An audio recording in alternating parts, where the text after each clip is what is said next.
And spawning in the top right-hand corner of Inside and Out ESL, we have the Red Terran player himself representing Team Liquid. It is Clem.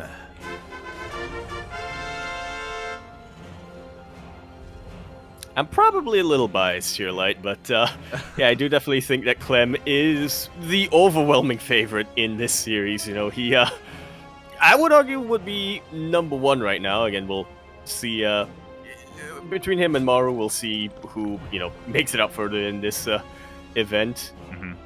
But right now, my eyes are definitely on Clem a little bit. I don't, in addition to that, you mentioned it a little bit in the previous series, ZVT is without a doubt MeomaikA's weakest matchup, so I'm not really sure if I expect much to pop off from him, but he is the Maru Slayer. Yeah, he is the Maru Slayer. Fun fact, he did open up with a pool first opener here, and something that, something interesting is that if you remember this was now maybe 2 years ago, MeomaikA in this matchup also used to go for Hydra timings. He would go for Hydra Ling compositions, try to end the game there, and if he didn't, he would go into Infestors and rely on Fungals instead of Banelings. That's where that kind of composition came from. He just has a different outlook on StarCraft in general. Yeah, it's kind of odd, but then again, so is Meo.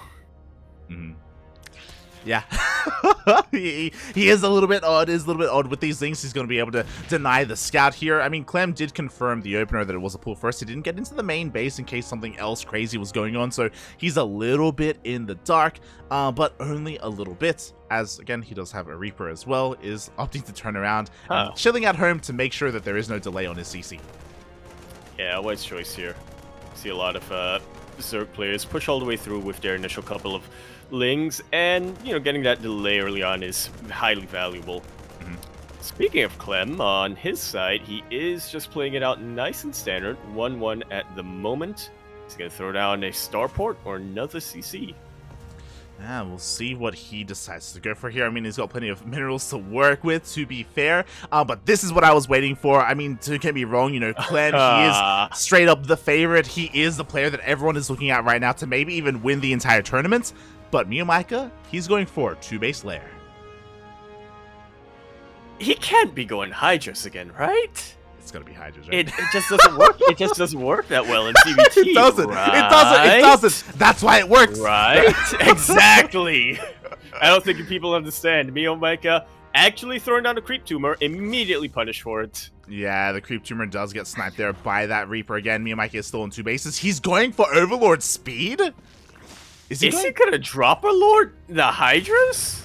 I was thinking, is he gonna try and go for a Nidus? Oh my god, we do see a denial of the scout there. The Reaper does go down. Looking at Clem's vision, he has not seen the main base. He has no idea what's coming. The Lings are going across the map, and with this Overlord speed, again, I do feel like with this MeomaikA can get vision into the main base for a potential Nidus. But oh no, he actually does go for the drop alert. Okay, let's go.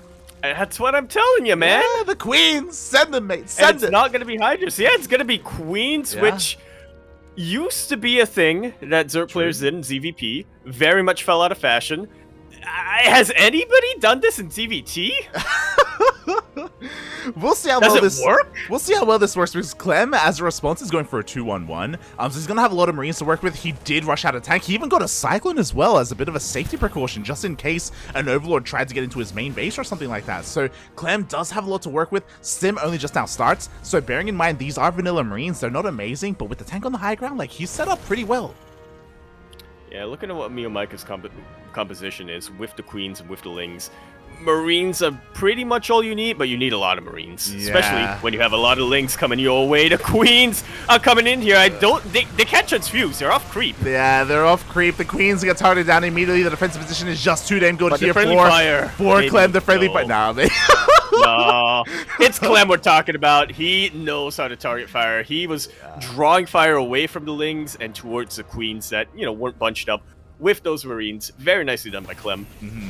Exactly, defends beautifully. I mean, two of the Queens do get saved here by MeomaikA, and he's actually going back home. He's droning up, so again, he has not given up whatsoever. He is containing his opponent on 2 bases, and he actually goes for a double Evo chamber. Oh my god. Once again, I would give anything to have face cams Because I want to know what was on Clem's mind when he saw the queens in his main base. He would just shake his head, man. What the hell is this guy doing? This guy. Oh my god. Meanwhile, we did have a bit of a lock on there on that Overlord MeomaikA. I love it. He's gonna be spreading. He's spreading creep. It's beautiful. It is, but it's gonna get cleared up. Unless it doesn't. It doesn't. We're gonna need a scan to clear that up as well. What? Clem, because it was a 2-1-1, now that his medevacs are out, he can move out across the map. He does have his stim, I believe. Yes, he does. There's a lot of potential here. Oh my god, there's queens inside that Overlord. Yeah, looking mighty vulnerable, especially because the drop lord doesn't have a lot of health on it anymore. Yeah, exactly. Again, these Marines are just wreaking havoc here. Going to be able to take down one, maybe even two of these Overlords out in the middle of the map. Supply blocking MeomaikA. He does keep one of them alive, but at the cost of a lot of lings. Yeah, kind of trickling in there a little bit, and again, that's the last thing you want to do against the Marines. You don't want to be doing them in general. When you have lings, MeomaikA knows he can't defend against this.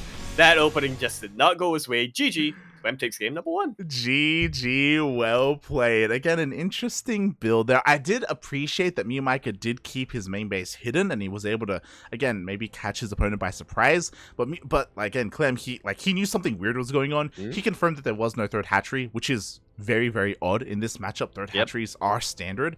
So with the lack of third hatchery, he just got his tank out. He got a cyclone as well. He was just defending on 2 bases, and then he was just waiting for whatever came his way. And no matter what came his way, he would have been able to defend, as we just saw. Yeah, that was really well done there by Clem. That's really kind of how you have to approach this, is that you just have to play as defensive and as solidly as you can against MeomaikA. Yeah. I think Clem maybe has a little bit of homework here. Alright, we are just getting things ready. We are in the lobby right now for game number 2. Just making sure we have our correct logos, correct players are, they have the right mod on them. Just making sure everyone is good to go. And I'm really curious to see what MeomaikA has to offer here in game 2, because again, he has a wide variety of builds. We did see him try to go for an all-in there with Dropper-Lords of all things. A little bit odd. But yeah, we'll see what he has in store for us here in game number 2. Are we going to see the famed Hydra timing that we know and love? Are we going to see 2-base Muta, which he has done in the past as well? Or are we going to see something entirely different? That's, yeah. You can never really make predictions when it comes to MeomaikA in that regard. He doesn't decide what to play so much as he, invokes the spirits. He invokes a higher power to ask him what to do. But regardless, we are going to be continuing this series on Data C. We're in the bottom left-hand corner map, spawning all the way in the bottom left-hand. We have a red Zerg player coming out from the land of Vietnam. He, of course, is going to be representing the Juggernauts. We have MeomaikA. And spawning in the top right-hand corner of Data C, we have the French Terran player himself. This time he is blue, representing Team Liquid. It is Clem. Already in game number 1, showing why he is probably the number 1 Terran player in the world, at the very least top 2. Yep. He just does not get thrown off easily or at all. He's just so solid, like a rock. You can't shake this kid. Yeah, there's a reason why he's the favorite in Group A. This is, again, people are looking at him to maybe even win the entire tournament, or at least have a good showing for Terran. We can at least say for certainly maybe the best Terran player in the foreign scene. Of course, I'm sure Hero Marine would like to say something about that, but but Clem is Clem. And we'll see how this goes, because once again, MeomaikA did go for a pool first.